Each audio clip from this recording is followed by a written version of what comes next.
Hey everyone, my name's Drew and we are here. This is going to be the semi-final match for the PGL NU Cup, and this has been a really fun season. We did end up with that third seed in this entire dang thing. We've had a lot of fun. I used so many mons that I've never used, have been so much fun to use. But here you can see my team. Pyro, which I believe I've only brought once this entire season. Leafeon, which I've only brought once, I believe. Kingler, which I've only brought about 3 or 4 times, and it is tied for my KO leader on my entire team. Toxicroak, which I've only brought once. Mr. Mime, which I brought maybe like twice. And my Alolan Duck Trio, which I brought to every dang match this season. But it has always been with my Gigalith, meaning there's going to be no Sand Force on this one. It's going to be Tangling Hair. Hopefully that creates some sort of a matchup situation here, but you can see his team right there. There's the Piloswine, Miltank, Hariyama, Incineroar, Jellicent, and Togedemaru. So a lot of threats. Although again, I really do question not bringing Mesprit for a second time, and no Alolan Executor. I know he loves using that thing to set up the Trick Room, but it's not going to be a concern this time. And this time, I definitely built very differently. Just seeing how slow of a team he built for me last time, I'm pretty confident here, not running too much speed investment. Like my Toxicroak is max HP, no speed investment at all.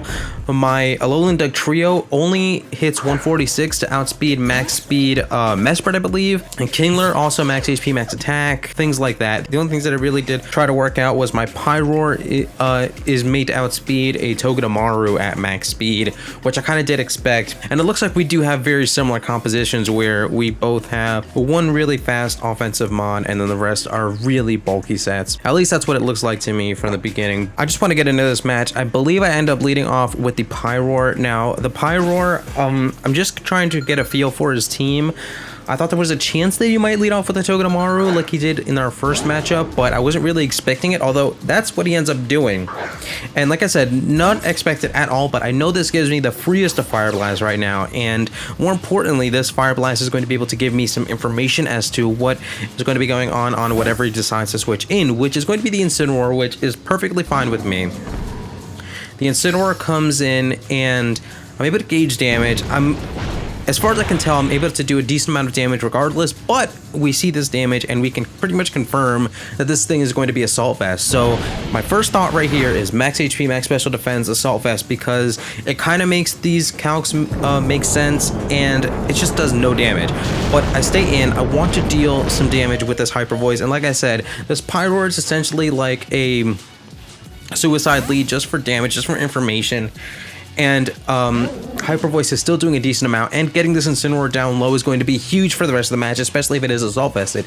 He ends up taking that opportunity to switch in his Jellicent to eat up the Hyper Voice, and I'm able to deal a lot of damage with that Dark Pulse. Now, I didn't expect it to be this specially defensive, which I believe this confirms max special defense, but again, this is a situation where even if I don't take this out, and I didn't really expect to take it out, this being able to bring this down low for the rest of my team was going to be huge. Now I bring in the Mr. Mime here. I decided to just go for the Shadow Ball. Now here I'm thinking, look, I'm gonna go for the Shadow Ball, and if he decides that he's gonna bring in the Miltank, I do have the Fightium Z Focus Blast for that thing, but again, it didn't really click in my mind just how especially defensive this thing was. So this is a matchup that I technically win, but I don't win comfortably. So thankfully he ends up switching out for me, but I end up going for the Shadow Ball. I get a clean 40% on this thing, but I am kind of afraid of him just Iron Heading me, right? So from here, I just decide to switch out into my max HP, max special defense, or sorry, max defense. Leafeon, he goes for the U-turn, which is going to be super effective. It does respectable damage, and my first thought is that this thing is Scarfed, and possibly. I don't quite know yet, but in any case, he brings this thing in, and if it's any like his last time, like his Miltank last time, then it's going to be pretty much max HP, max defense again. But I do want to knock it off for my other mons, so that's going to be my first priority. I know I'm going to get a free turn with the rocks that he's going to go for, and I suspect that I'm going to get another free turn for the Toxic that he's going to go for right now.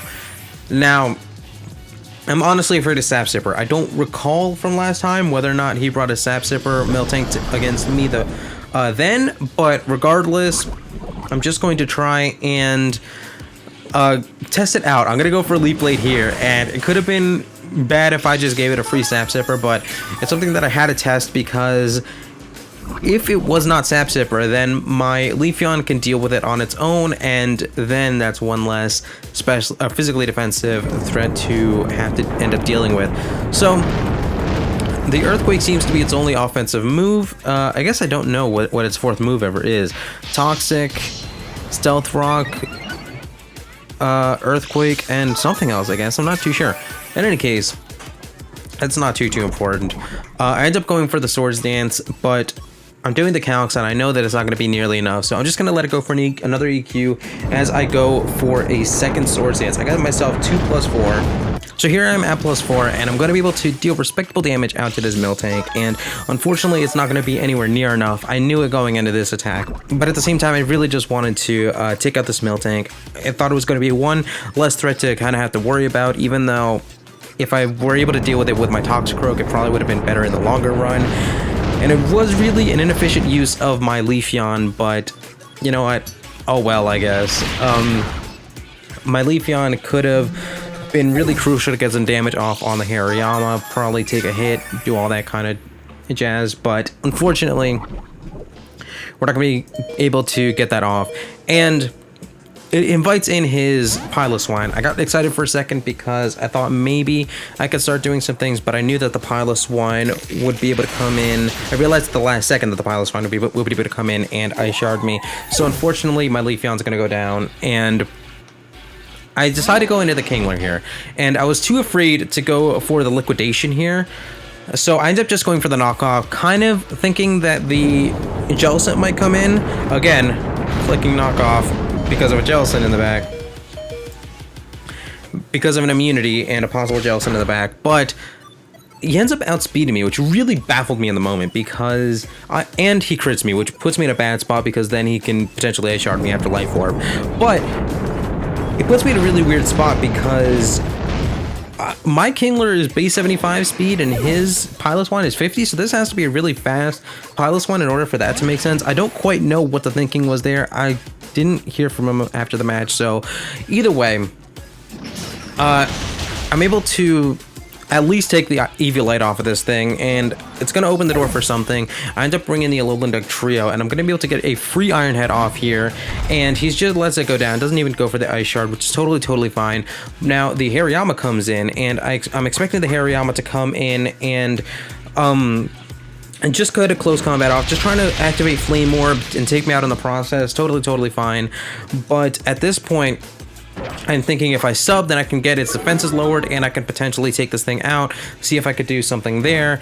But unfortunately, the Flame Orb does pop, and unfortunately he does understand what I'm doing immediately as I go for second sub, and he goes for the knockoff, so it doesn't end up really doing much for me in the end. But this was potentially a moment where having Earth Power instead of the Earthquake might have potentially broken the game, because if he did end up getting to -2, then I could OHKO him from full with an Earthquake. But as it was, I had to Iron Head here, and I had to kind of hope for a crit or a flinch. We end up getting the flinch, which is going to let me take this thing out, and he ends up going for the Bullet Punch to do some damage there. Now, if he had gone for 2 Bullet Punches, then that would have taken me out, which is kind of wild to think about now in the moment, but it's not something that I thought of back then, and obviously he didn't either. But in any case, I'm able to take this thing out, and again, I do reveal now that I have Tangling Hair instead of the Sandforce, because no Gigalith means no Sandforce, so I end up just bringing the Tangling Hair. Now, he ends up bringing in this thing, and I didn't EV my Alolan Duck Trio to outspeed this thing, because I would have had to make this thing Jolly, and it opens up so many doors if I made my Alolan Duck Trio Adamant, right? And so I only EV'd it to outspeed, max speed, Mesprit. Hit 146, I believe, if I'm not mistaken.